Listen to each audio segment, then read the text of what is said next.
Assalamu alaikum. I know it's the first day of MAS-ICNA and everybody's trying to figure it out, but I said Assalamu alaikum. It's a little better, but I'm from New York. I'm not that impressed, but I'm going to take it for today. I'm very honored to be here at MAS-ICNA. I don't have the same energy I do every year. I had a surgery on December 16th, and I forgot that I was having a surgery, and I was already confirmed to be at MAS. And I'm a woman of my word, so I still came. So please bear with me. I also feel that it's appropriate today that we honor the memory of the late and great Archbishop Desmond Tutu. He was a very important and critical voice against apartheid, not just in South Africa, but also in Palestine, and someone who has been an ally to our community and a man of great principles and dignity. So Allah yarhameh, and he would be someone that, you know, when we talk about all the issues, particularly around social justice, from the first day of the conference to the end, hopefully we keep the courage and consistency of a man like Desmond Tutu. I'm here to tell you that politics in America is corrupt.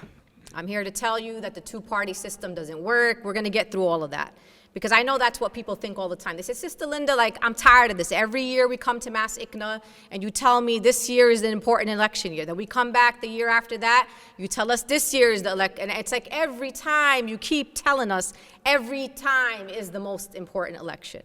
And it's true, and I do that all the time, and I'm here to admit that to you. That is what I say every time we come to MAS-ICNA.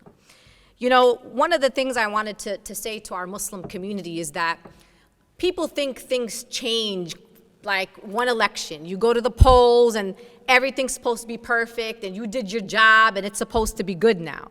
And then so you think that all of a sudden in one election year, in 4 years or 8 years or 12 years or 16 years or 20 years, something transformative is supposed to happen. But that's not how life works. That's not how politics works in any other country around the world. It takes sometimes an entire generation for there to be real and true change to happen. But what I wanted to talk about here today is the confusion we have in the Muslim community. And we are very confused about politics. And we also confuse our young people. And I watch these debates happen on social media all the time, and it bothers me so much, sisters and brothers. It really, really bothers me. And I got to the point where I stopped even engaging in those conversations. And I say, let's save that till we get to MAS-ICNA or ICNA MAS, or we're on the college campuses, so we could really have this conversation. You know, a lot of people will say, oh, Democrats, Republicans, oh, progressives and liberals, and Sister Linda's a progressive, and this one, sister over here, is too liberal, and we start labeling people in our community, and we start labeling ourselves. Sisters and brothers, when you see people in our community who are engaging in politics, right, I want you to think about things from the perspective of principles and human dignity. I want you to tell me what's so progressive or liberal or conservative about saying that all children in America deserve access to high-quality public education. What's so progressive and liberal and conservative, or whatever label you want to put on it, when we say that all immigrants have the right to live in dignity and without fear in this country and have an earned pathway to citizenship? What's so progressive and liberal about saying that in America, black people should be able to walk in the streets of their community, go to a store, go to a supermarket, go to a friend's barbecue, and not be shot by a police officer who's supposed to protect and serve them? Sisters and brothers, what's so progressive or liberal? Even in the Muslim community, there's always this huge controversy when anyone hears anyone say something about reproductive rights and women's reproductive rights and abortion. Sisters and brothers, this is not about what you believe about abortion.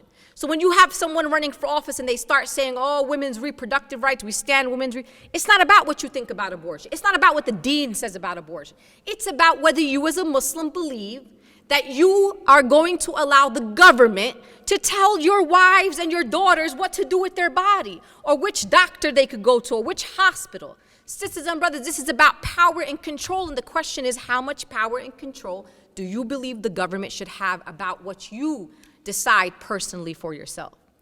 There's nothing progressive or liberal or conservative or any label about saying, why does America have the largest prison population in the world? Sisters and brothers, how is it possible that America has 330 million people? Countries like China and India have over 1 billion people, but we hold 25% of the world's prison population? How is that okay? How is someone saying end mass incarceration? How is that progressive or liberal? So what we start doing in the Muslim community, we start confusing our young people. We start saying, oh, this person right here is running for office. This is not Islamic. This is not in line with our deen. Sisters and brothers, politics is not about being in line with your deen. That's not what politics is about. You live in America where there is religious freedom. You are allowed to believe anything that you want. You are allowed to profess your beliefs. You are allowed to practice your beliefs. But when it comes to politics, there's never going to be a candidate that's going to agree with you on everything and for you to agree with them in everything. So what's your role as a Muslim? Your role is to support people in politics who believe that everybody deserves to live with dignity, with human rights, that we all deserve to thrive in this country, that we all deserve to get paid fair wages for the work that we do, and someone who's not going to do more harm to our communities or our sister communities. That's what politics is about in America. It's not about, we're not here to impose our religious beliefs on a political system that is not based on religion. Does that make sense?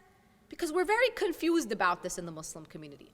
I remember one time I worked on a campaign of a Muslim brother, and he was also talking about the legalization of marijuana. Oh my God, our Muslim community, they were fainting all over the floor. I said, Sister Linda, we will never support someone who supports the legalization of marijuana. Sisters and brothers, we're Muslims. Let me ask you a question. Do you need a law? Do you need a law that tells you you can't drink alcohol?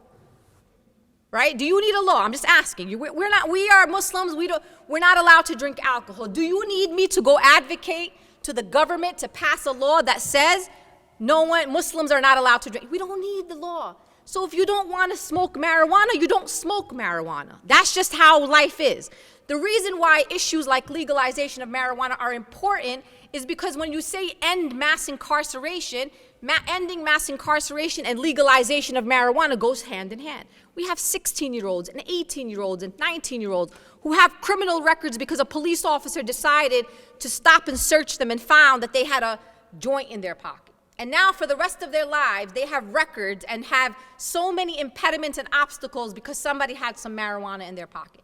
People make mistakes, sisters and brothers. I always say to people all the time, Sister Linda, they say, oh, Allah is the most forgiving. Allah is the most merciful. Sometimes some Muslims are the least forgiving and the least merciful. We don't believe, we as Muslims, if anything, are the ones who are supposed to believe in second chances and third chances and fourth chances. And we say tawbah and ask for forgiveness. That's who we are as Muslims. And that's why it's important for us as Muslims to be part of a campaign and to support this idea and agenda of ending mass incarceration and criminal justice reform in America. Sisters and brothers, climate change. It's hot in Chicago. I don't know if you're from Chicago. This is not normal. I know you love it. The hijabis are like, this is hijabi weather. We don't got to wear them big coats. It's perfect for us.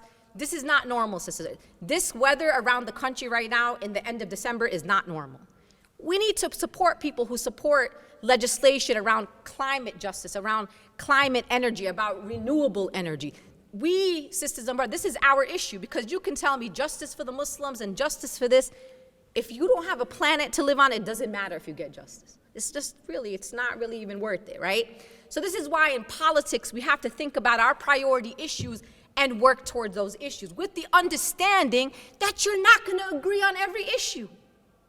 And so if you thought you were going to go into politics and you were going to find this perfect human being that's going to be, here's my 15 issues, and you say, oh, mashallah, I agree with everything, this person, it's never going to happen. We don't even agree sometimes. Sometimes we don't agree with Ilhan. Sometimes we don't agree with Rashida. Sometimes we don't agree with people who are our friends, right? Guess what? That's normal. You all are part of families. Do you agree with your family on everything? Now, here's what I'll say as we move into 2022. It's another important election, and I'm going to keep saying that because every election's important. And the reason why it's important is because politics in America and democracy in America is about alleviation of harm.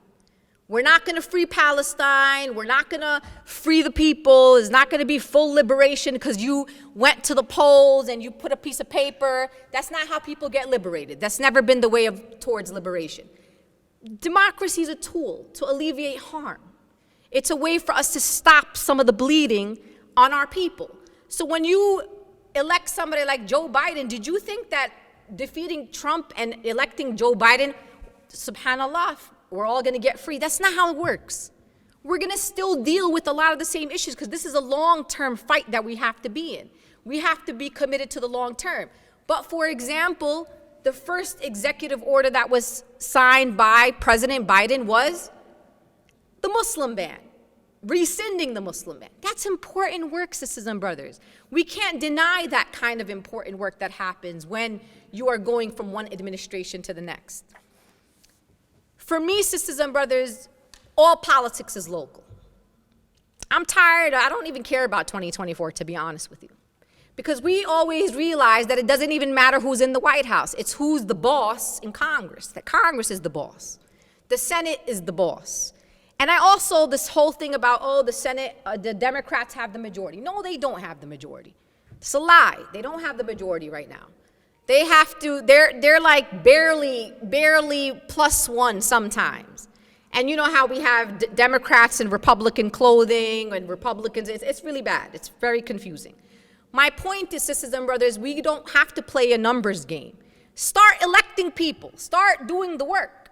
Sometimes we see somebody who say, oh, mashallah, this really great person. You're saying that from the comfort of your house because you saw them on Instagram say something great, or you saw their photo, or you were like, oh, this nice young Palestinian or this young Muslim is running. Or got to do the work.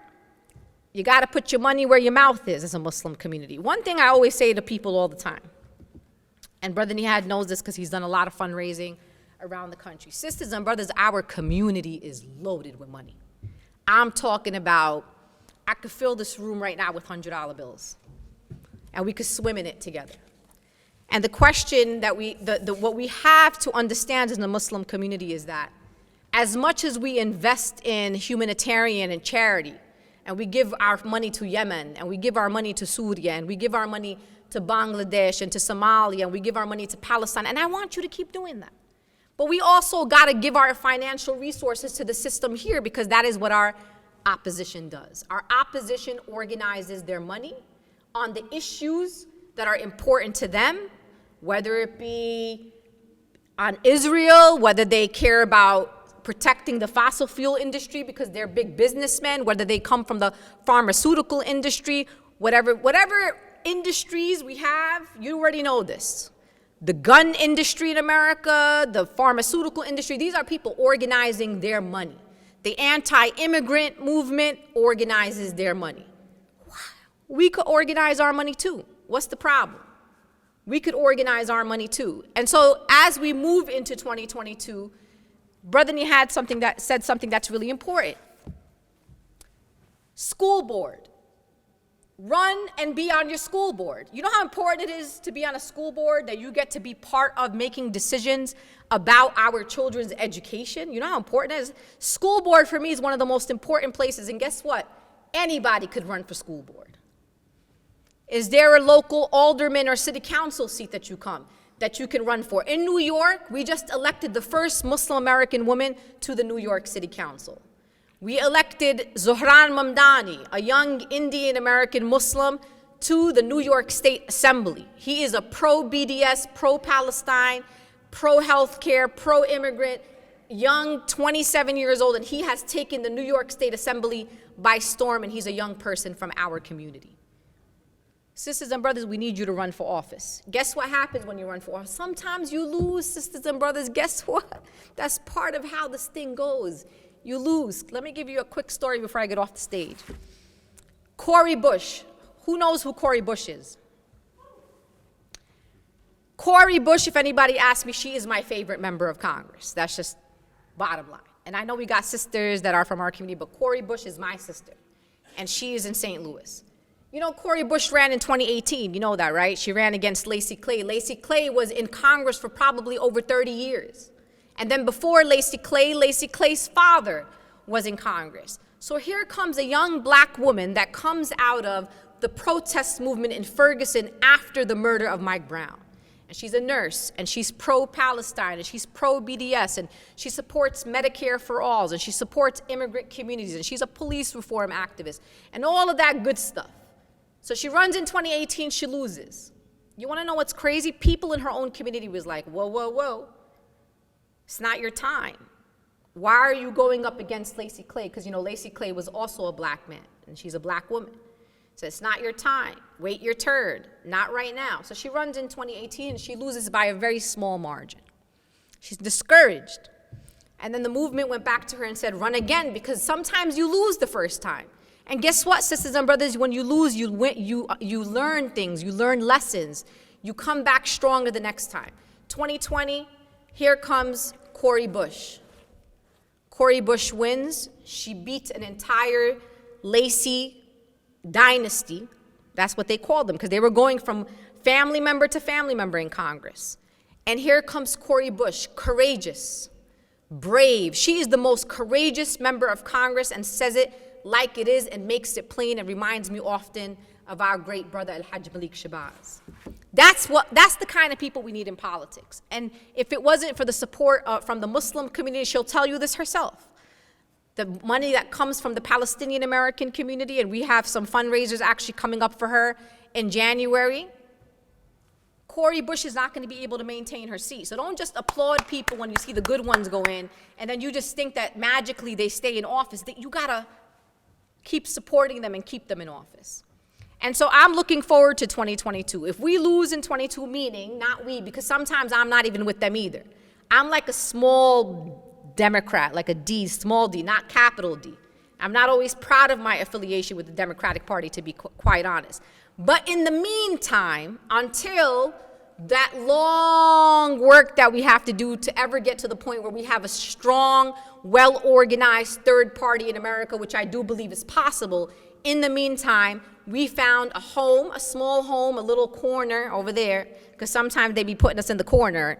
I'm not oblivious, I'm not naive, I know what happens in politics. They put us in the little corner, but at least we have some space to organize right now in the Democratic Party, because the Republican Party has outright told you, you're not with us. They don't want us in their party. They're very clear about that.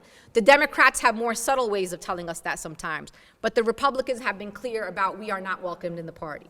And so registering voters, going to the polls, and really what we do when we go to the polls, and I'll say this is what I do when I go to the polls. I put my self-righteous politics, because I have self-righteous politics too. I'm self-righteous. A lot of us are in the Muslim community, very self-righteous. I'm self-righteous. But when I go to the polls, I put my self-righteous politics to the side. And I say, you know what? Today I'm voting for undocumented people in my community. I'm voting for people who have been impacted by the Muslim ban. I'm voting for people who are houseless in our communities. I'm voting for people who are immigrants in our communities. I'm voting for women. I'm voting for black people. I'm voting. So I start thinking about all the people that may not have some of the same privileges that I have, and I go to the polls for them. And that's how I'm able to put my self-righteous politics to the side.